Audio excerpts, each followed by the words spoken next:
Quisiera orar antes de empezar la reunión para que el Señor nos bendiga con su presencia como siempre lo hace. Me acompañan, hermano.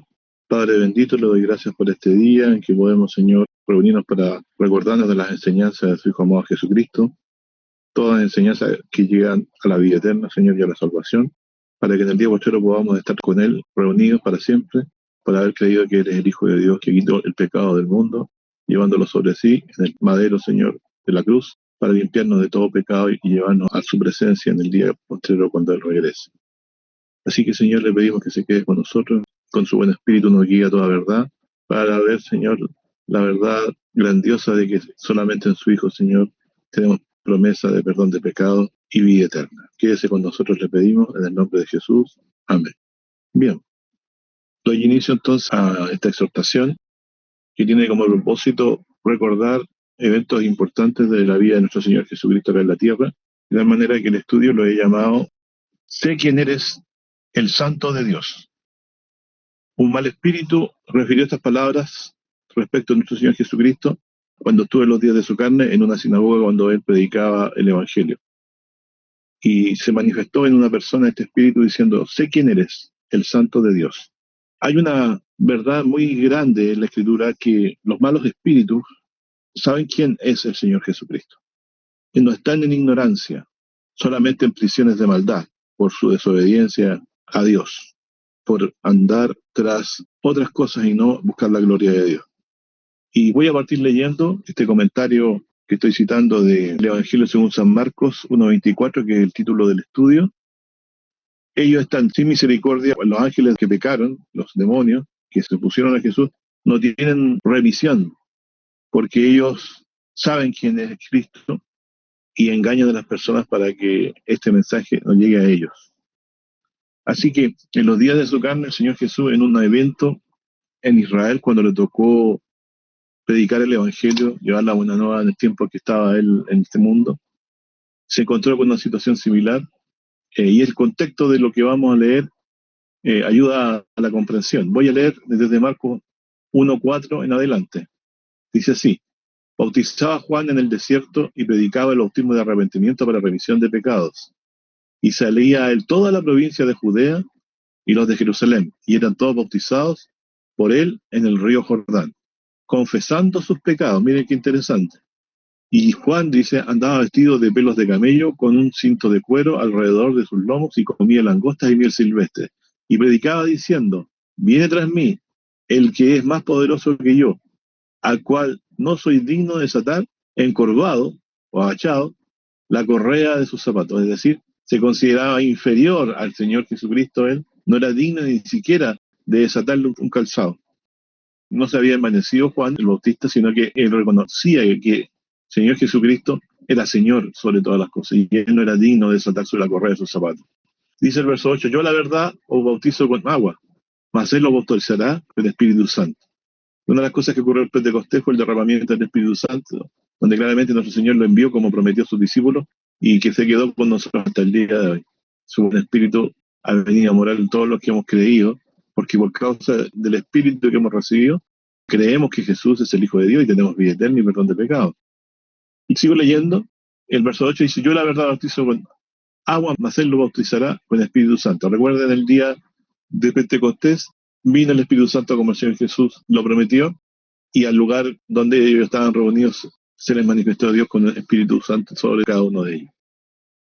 Verso 9 dice, y aconteció que en aquellos días que Jesús vino de Nazaret, de Galilea, y fue bautizado por Juan en el Jordán, y luego subiendo del agua vio abrirse los cielos y el Espíritu como paloma que descendía sobre él. Y hubo una voz de los cielos que decía, tú eres mi Hijo amado. O sea, esta visión que ellos tuvieron, ¿cierto? Esta paloma que descendía sobre él, era para confirmar la declaración que viene a continuación, que hubo una voz de los cielos también, que decía, tú eres mi Hijo amado, en ti tomo contentamiento. ¿Qué quiere decir? Que Dios se complace en su Hijo, de esa manera lo señala como Cordero de Dios que quitaría el pecado del mundo con su muerte en la cruz. El verso 12 dice, y luego el Espíritu le impele o le impulsa al desierto y estuvo allí en el desierto 40 días y era tentado de Satanás y estaba con las fieras y los ángeles le servían. Más después que Juan fue encarcelado, Juan el Bautista fue encarcelado, Jesús vino a Galilea predicando el evangelio del reino de Dios, diciendo: el tiempo es cumplido y el reino de Dios está cerca. Arrepentíos y creed al evangelio. Y pasando junto a la mar de Galilea, vio a Simón y a Andrés, su hermano, que echaban la red en el mar, porque eran pescadores. Y les dijo Jesús: venid en pos de mí, y os haré que seáis pescadores de hombres. Y luego, dejadas sus redes, le siguieron. Y pasando de allí, un poco más adelante, vio a Jacobo, hijo de Zebedeo, y a Juan, su hermano, también ellos en el navío, que aderezaban o preparaban las redes. Y luego los llamó, y dejando a su padre Zebedeo en el barco con los jornaleros, está escogiendo sus discípulos antes de iniciar su ministerio, y está detallando cada uno los nombres de los más importantes de ellos. Verso 21 dice: y entrando en Capernaum, luego los sábados, entrado en la sinagoga, enseñaba. Pues es su costumbre ir a las sinagogas de Capernaum, territorio cercano a los gentiles también, a tierra de gentiles, ¿cierto? Y luego los sábados, entrando en la sinagoga, enseñaba, y se admiraban de su doctrina porque les enseñaba como quien tiene potestad, o sea, demostrando potestad, poder, y no como los escribas, que eran solo palabras, acusaciones y mentiras, ¿no? Y había en la sinagoga de ellos su nombre con espíritu inmundo, o sea, espíritu de demonio, el cual dio voces, y lo cual es el título del estudio, el cual dio voces, y lo que declaró, lo declaró para daño de Cristo, a fin de que le hicieran daño, ¿cierto? Pero tuvo que decir la verdad. ¿Qué es lo que declaró este espíritu? Dijo, la Biblia registra aquí, este espíritu inmundo dio gritos o voces, o muchas voces, o varias voces, pero lo importante es que fue manifiesto. Este espíritu inmundo dio voces a través de él, diciendo: ¿qué tienes con nosotros? Estoy leyendo el versículo 24. Jesús Nazareno, ¿has venido a destruirnos? Sé quién eres, el Santo de Dios. Dios santificó a su Hijo y lo envió al mundo. Este demonio no está mintiendo en lo que dice. Derramó su espíritu sobre él y lo envió a predicar la buena nueva y a sanar enfermos. Y la venida del reino del cielo fue anunciada por nuestro Señor Jesucristo también, más claramente que lo que antes también se había dicho. Pero aquí la frase es: sé quién eres, el Santo de Dios. O sea, el temor que ellos tenían es que probablemente pensaban que la manifestación de Jesús era porque lo venía a destruir, entonces tenían temor de que el Señor Jesús les quitara la vida a estos espíritus inmundos. Sabemos que el Señor Jesucristo va a destruir al diablo y sus ángeles en su reino. Así que esto demuestra claramente el temor que ellos tienen. Pero por otro lado estaban adelantados estos espíritus inmundos porque sabían que Él era el Santo de Dios, o sea, el ungido de Dios, el Cristo. Entonces estaban atemorizados. Y Jesús le riñó diciendo: enmudece y sal de él. Lo mandó a callar para que no siguiera hablando cosas que podrían ser verdad en parte y estarían entorpeciendo el ministerio suyo en ese momento, que era predicar el Evangelio. Riñó aquí es como hablar como enojado, ¿no? Y con autoridad, diciendo: enmudécete, no hables más y sal de él. Miren la potestad del Señor Jesús de enmudecer a una persona que tenía espíritu de demonio. Y como también los demonios conocen a Jesús Nazareno, que es el Santo de Dios, el ungido de Dios. Por lo tanto, esta batalla que también nosotros damos por retener el Evangelio y creer que Jesús es el Hijo de Dios, también vamos a ser atribulados de alguna forma por personas que estén bajo influencias de demonios y les moleste lo que uno les hable.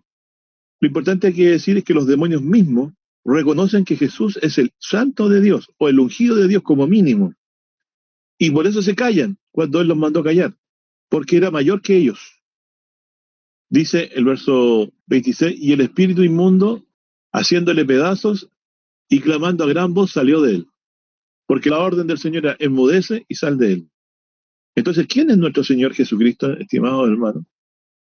El Hijo de Dios significa que tiene potestad sobre todo lo creado, porque por Él fueron creadas todas las cosas, como dice Colosenses, visibles e invisibles. Todo fue creado por medio de Él y para Él.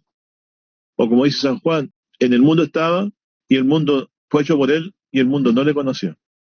Entonces entendemos que aquí hay alguien que, aunque estaba en carne, conservaba toda su potestad y su poder que Dios le había conservado para expulsar, sacar del camino el torpecimiento que provocaban a la predicación de Cristo estos malos espíritus.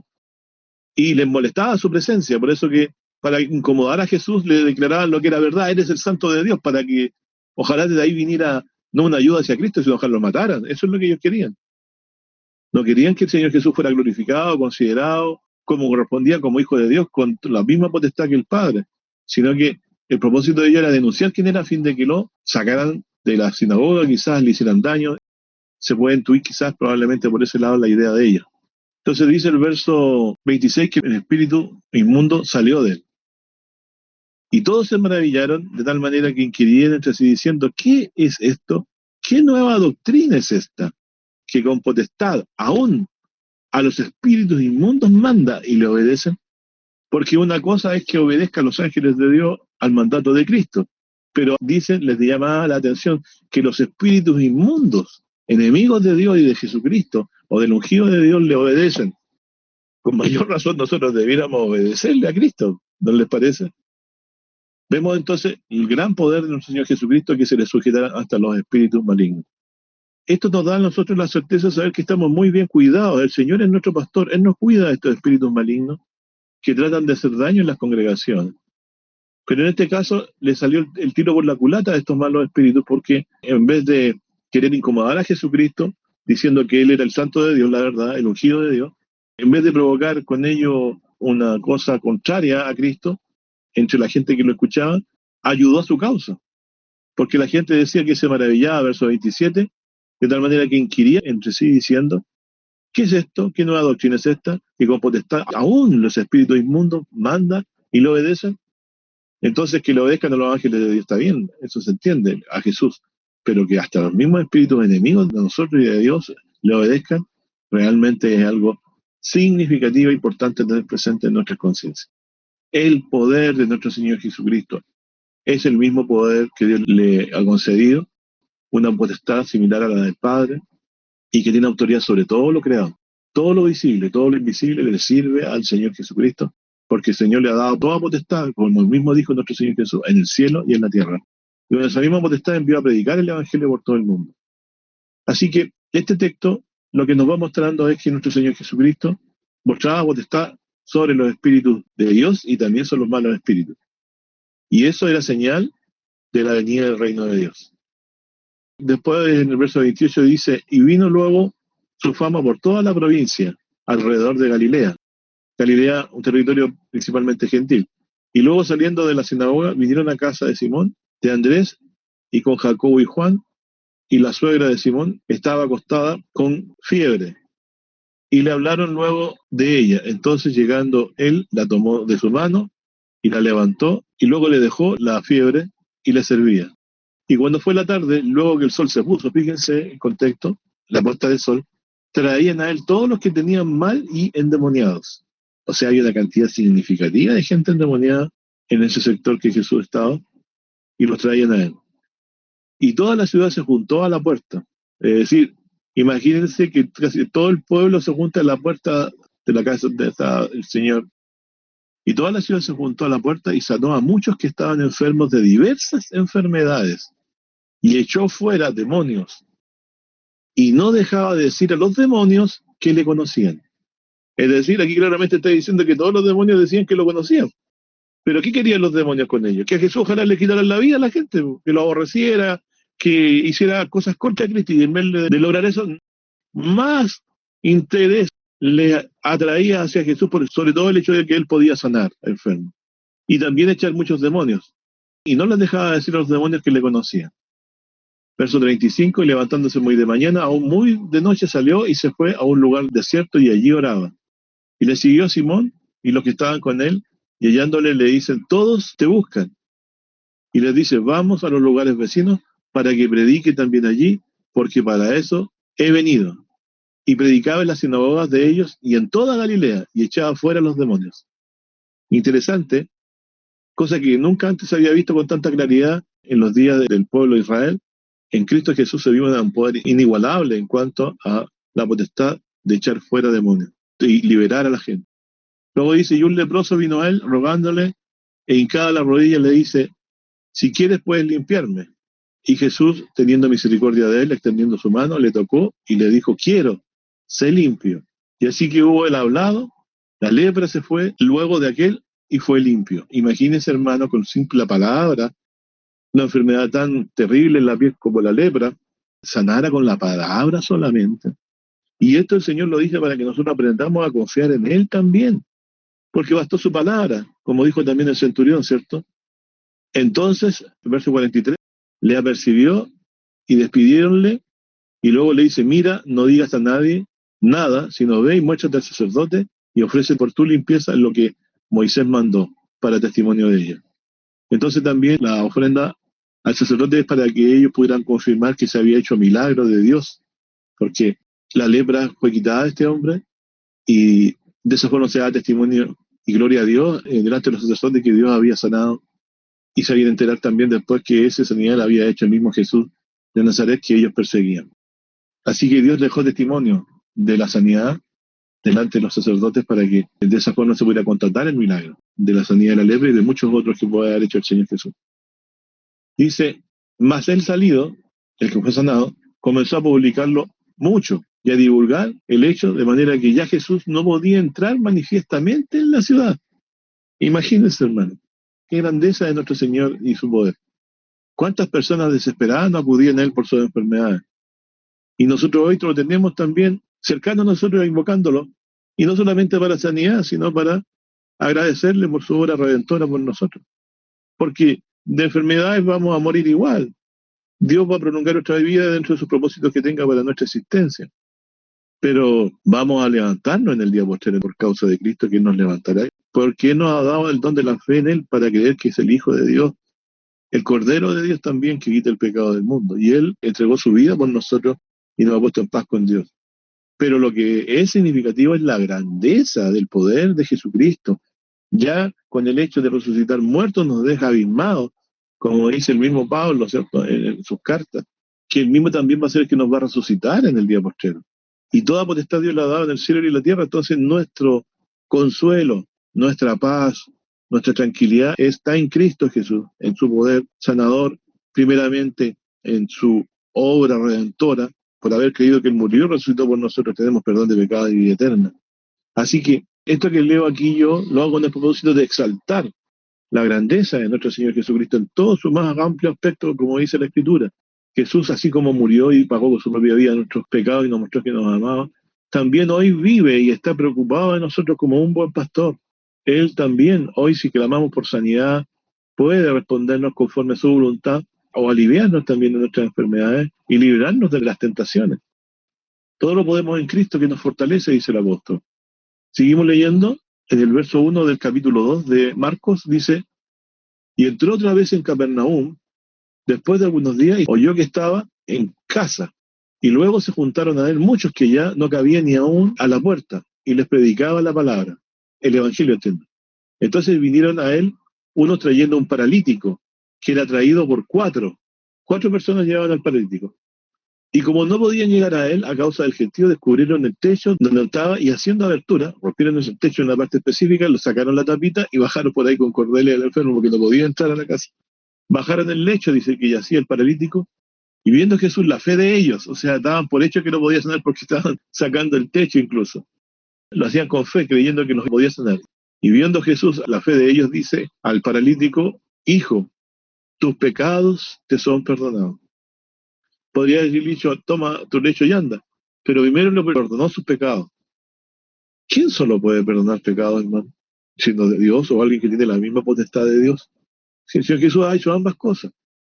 Ha muerto para pagar Él el precio de nuestros pecados en la cruz, y también es Él el que los perdona, con la autoridad de que Él mismo fue el que derramó su sangre en la cruz para la remisión de nuestros pecados, como dice el profeta. Jehová cargó en Él el pecado de todos nosotros. Así que también no solo los cargó y logró con ellos el perdón de nuestros pecados, sino que también nos libró de la condenación de estos pecados, porque Él los llevó sobre sí y Él se llevó la condenación y murió en la cruz por nuestros pecados. Cristo es el que murió, que también resucitó. Y si resucitó, hasta hoy en la gloria de Dios, y lo que resta es que venga a buscarnos y estemos algún día en la patria celestial, como le digo yo, o entrando por las puertas de la ciudad celestial. En Marcos 2 estoy leyendo, verso 5, y viendo Jesús la fe de ellos, dice al paralítico, hijo, esto es terriblemente poderoso, hijo, tus pecados te son perdonados. ¿Quién puede perdonar pecados sino solo Dios? Entonces el Señor Jesús en todas las sanidades, en el perdón de los pecados, demostraba que tenía la misma autoridad y potestad que el Padre. Y es más, los mismos que tenían espíritus de demonios decían, que Él era el santo de Dios. No podían decir otra cosa, y las señales lo mostraban. Entonces nosotros no hemos creído a un evangelio de una idea que a alguien se le ocurrió en la cabeza, que ocurrió alguna vez.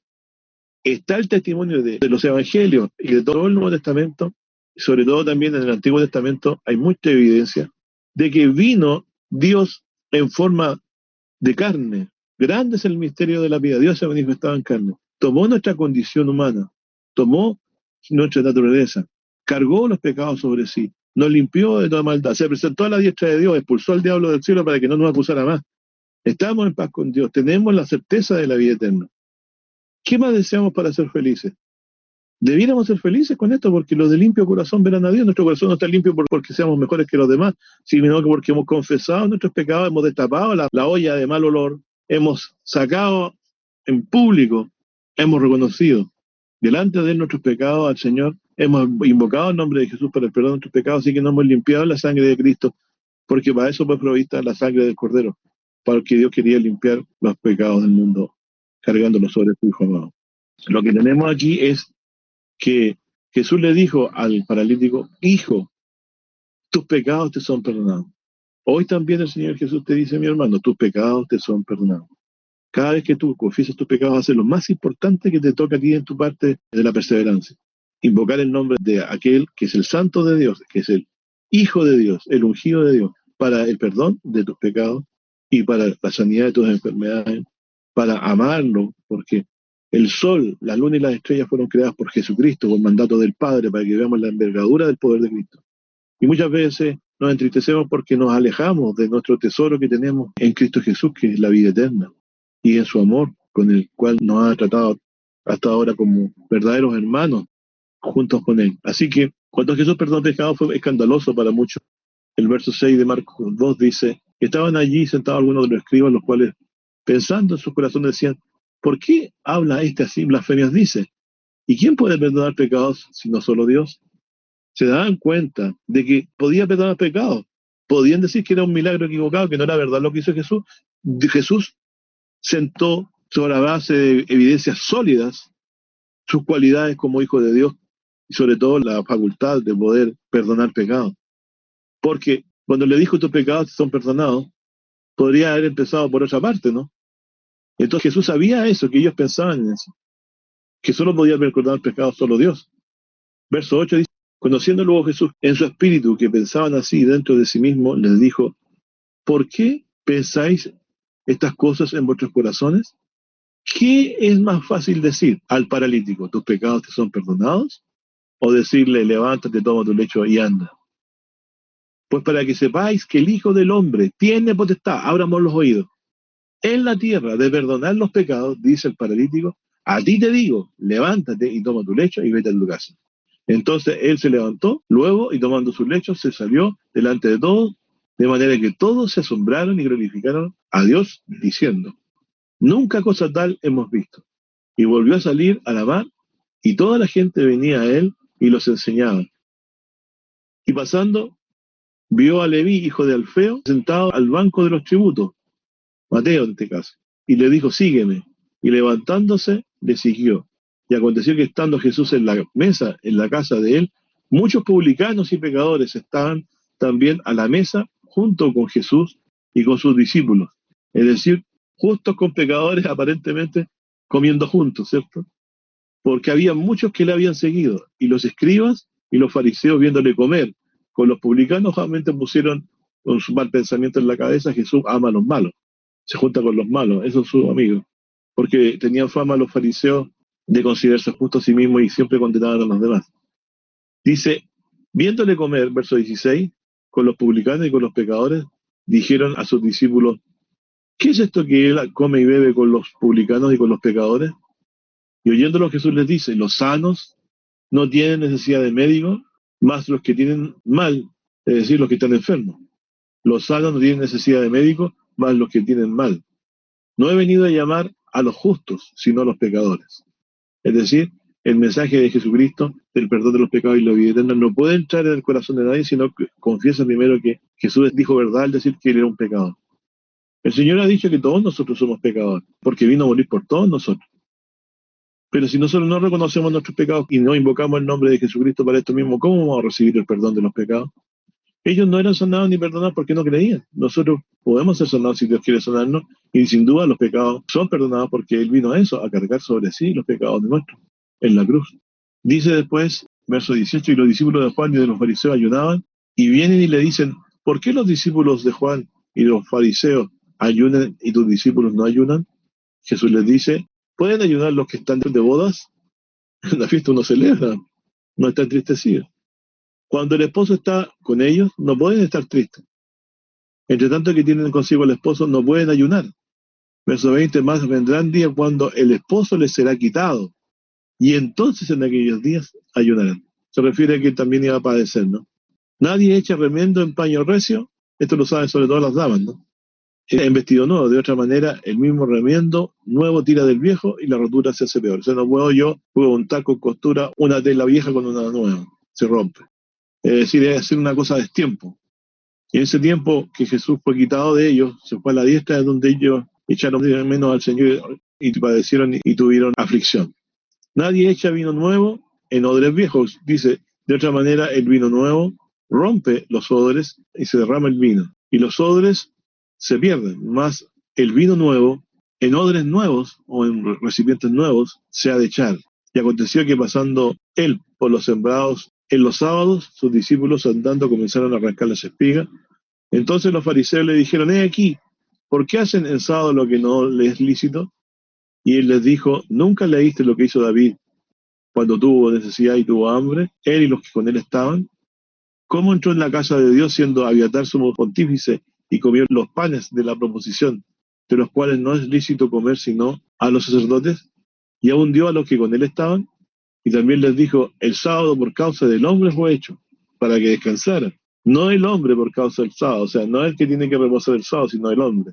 Esto lo dijo en el tiempo que regía esta ley de la observancia del sábado, ya no es así. Ya hemos entrado en reposo del creyendo en Jesucristo. Él es nuestro reposo, porque en Él reposamos de todos nuestros pecados que nos han sido perdonados por su muerte en la cruz. Entonces dice, el sábado por causa del hombre es hecho, no el hombre por causa del sábado. Así que el Hijo del Hombre es Señor aún del sábado. Y si subieran lo que quiere decir eso, mis hermanos, hay que incluso llegar a la comprensión de que el Señor es creador de las cosas. Si Él, el Señor Jesús, es Señor del sábado, es porque también existió antes que el sábado. Es decir, lo creó como un día más para que se descansara. Pero hay que hacerlo conforme a la comprensión que aquí el Señor Jesús nos está enseñando. El hombre no fue creado por otra cosa, sino que por la voluntad de Dios. Y por eso declara, vuelvo a leer 27-28, también les dijo, el sábado por causa del hombre es hecho, no el hombre por causa del sábado. Así que el Hijo del Hombre es Señor aún del sábado. Tenía autoridad sobre incluso el día de reposo, porque era hijo, porque Él también creó todas las cosas. Dice en Marcos 3, y otra vez entró en la sinagoga y había allí un hombre que tenía una mano seca. Y le acechaban si en sábado le sanaría para acusarle. O sea, ellos estaban deseosos de que él le hacía la sanidad para tener motivo en eso para acusarle, ¿no? De herejía o de lo que querían acusarle, ¿no? Verso 3, entonces le dijo al hombre que tenía la mano seca, levántate en medio, y le dice, ¿es lícito hacer el bien en sábado o hacer mal? Salvar la vida o quitarla, mas ellos callaban, astutamente, ¿no? Y mirándolos alrededor con enojo y condoleciéndose de la ceguedad del corazón, dice al hombre. Jesús cuando leía sentía tristeza, pena por los que estaban engañados. Dice, condoleciéndose de la ceguedad de su corazón, de los que buscaban motivo para acusarle, le dice al hombre, extiende tu mano. Y la extendió y su mano fue restituida sana. Ese hombre que tenía la mano paralítica, seca, destruida ya por la enfermedad, fue restituida sana. El Señor Jesús tiene potestad del Dios creador, la misma potestad que el Padre, puede hacer las cosas como el Padre las hizo también. Por eso se llama hijo. Cuando nosotros decimos que Jesús es hijo de Dios, no estamos diciendo como lo entendemos nosotros humanamente, hijo, se parece, es alguien. No, toda potestad, dijo, me es dada, en el cielo y en la tierra. Y por tanto, id y predicad el Evangelio, etcétera, etcétera, etcétera. O sea, con esa autoridad. Entendemos que es una autoridad prestada, porque la autoridad la tiene Cristo. Nosotros no llegamos de ninguna manera a igualar en nada el poder de Dios. Somos hombres de poca fe incluso. Pero si nos aferramos por la fe, siendo débiles, creyendo que Jesús es el Hijo de Dios. Hasta el mismo demonio lo reconoció, que leímos recién, el Santo de Dios. Esa potestad puede orar a través de nosotros para la predicación del Evangelio y para que el mensaje de Cristo llegue con la ímpetu, con el poder que el Señor quiera que así sea. Pero está ahí, el Señor Jesús está ahí para avalar todo lo que predicamos que Él haya dicho. Entonces Jesús se entristecía por ver la ceguedad del corazón de las personas. Pero cuando sonó a este hombre paralítico de su mano, los fariseos salieron, dice Marcos 3, verso 6, tomaron consejo con los herodianos contra él para matarle. O sea, aquí ya querían deshacer la evidencia de que Jesús era el Hijo de Dios, porque ya las señales eran tan grandes y tan poderosas que nadie podía decir lo contrario. Porque él mismo dijo, ¿es lícito, dice el sábado, hacer el mal? ¿Salvar la vida o quitarla? ¿Se imagina que se diga que el sábado se prohíbe hacer lo bueno? A esa necedad llegó el pueblo. Nuestro Señor Jesucristo, los mismos demonios lo reconocieron como Cristo. ¿Quién eres tú? El Santo de Dios. Eso es Él. Yo sé quién eres, el Santo de Dios. ¿Y qué más le voy a leer también? Si el Señor Jesús tiene potestad de deshacerlo. Jesús creó por el mandato del Padre todas las cosas, visibles e invisibles. En el mundo estaba, el mundo fue hecho por Él y el mundo no le conoció. Entonces, mi hermano, nosotros a veces sufrimos de más, porque la potestad para ser feliz está en creer en Jesucristo. Y confiarnos en la respuesta de Dios, cual sea la que tenga para nuestra vida, como una respuesta buena y bondadosa en la cual podemos esperar y confiar. Digo yo, para todo problema y angustia que tengamos. El Señor Jesucristo no le falta poder para respondernos, pero también dijo, bástate mi gracia, porque mi poder en la debilidad se perfecciona. Yo quisiera entonces en este día que ustedes recordaran la grandeza de nuestro Señor Jesucristo, cómo Él se manifestó como Mesías en medio del pueblo a través de señales, y cómo Dios lo manifestó como Mesías, confirmando juntamente con Jesús el poder suyo implícito en todos los señales que Él hizo. El mismo Padre, Él mismo dijo que Él y el Padre eran una sola cosa, que obraban juntamente. Por lo tanto, cuando un paralítico era sanado, era el Padre y el Hijo, y el Espíritu Santo obrando ahí. Pero la gloria era atribuida primeramente a Dios a través de Jesucristo, en el nombre de Jesucristo. Así que tenemos con nosotros a alguien que es digno de temer de parte nuestra, Jesús, que atemorizaba a los espíritus de demonios, porque ellos reconocían que era el Santo Hijo de Dios, el ungido de Dios.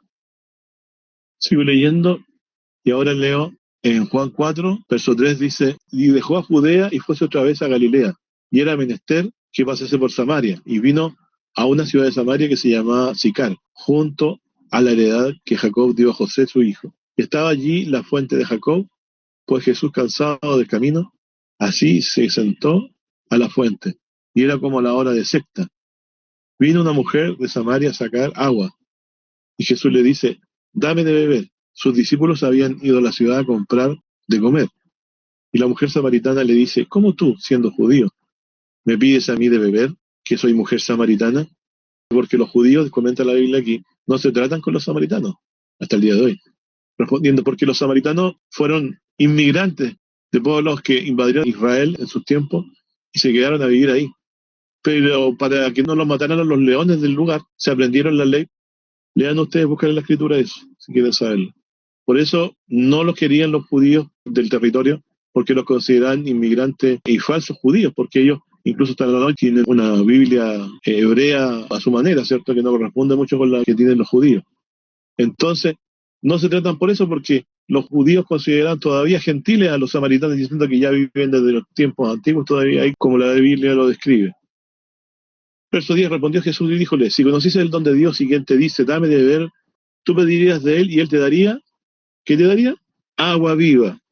Es decir, si ella conociera con quién está hablando, le pediría agua viva. Tú me pedirías a mí, yo te daría agua viva, o sea, el perdón de los pecados tuyos, la vida eterna.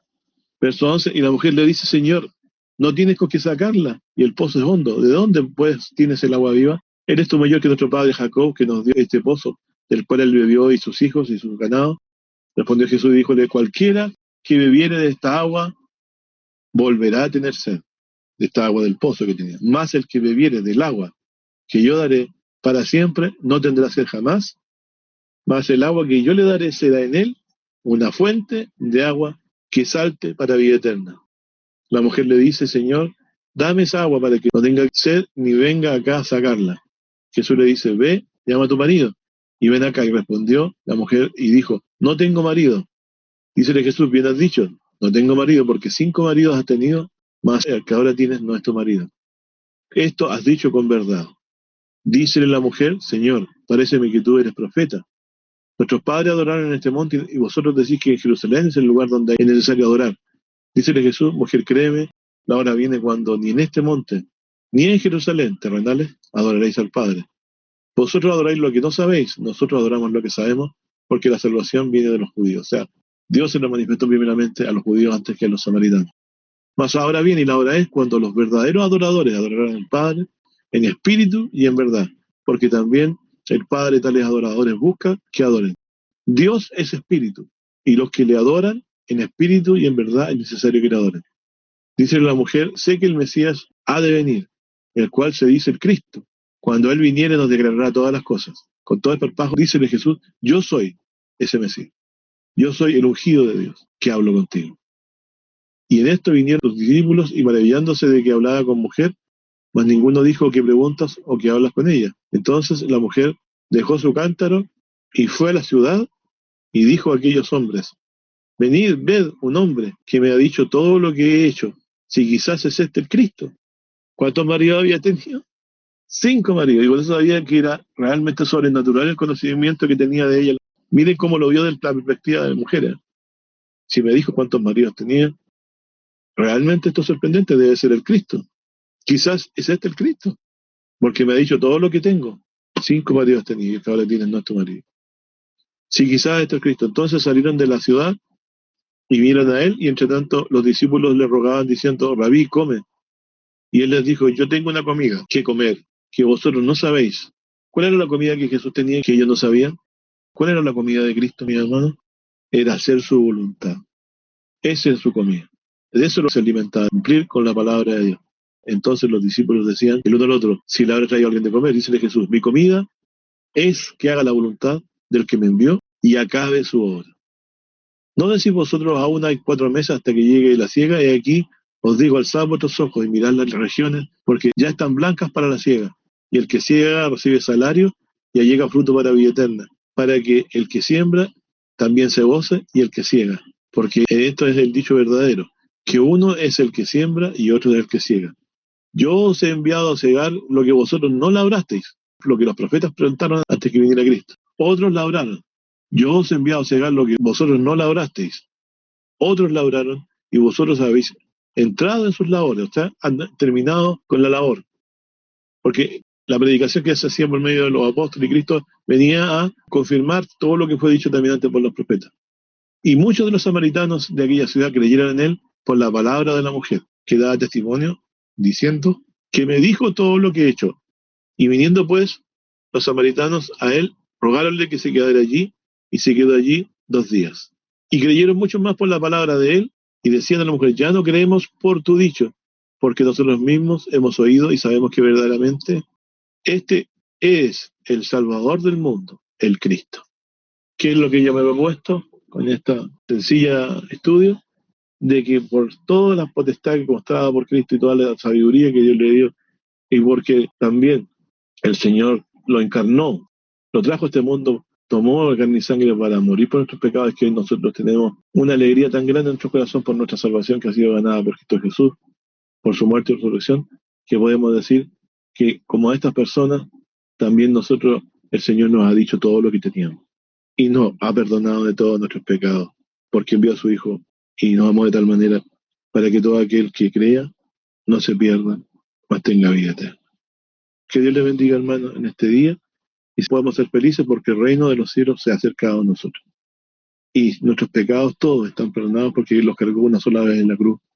Así que vivamos vidas felices, con corazones arrepentidos, limpiándonos de los pecados, invocando el nombre del Santo Hijo de Dios, haciendo el bien, no confiando en eso como justicia para salvarnos, sino porque esto glorifica a quien tanto amamos, a nuestro Señor Jesucristo, a nuestro Padre Celestial y su buen Espíritu que nos guía siempre a toda verdad. Gracias, hermano, que Dios les bendiga.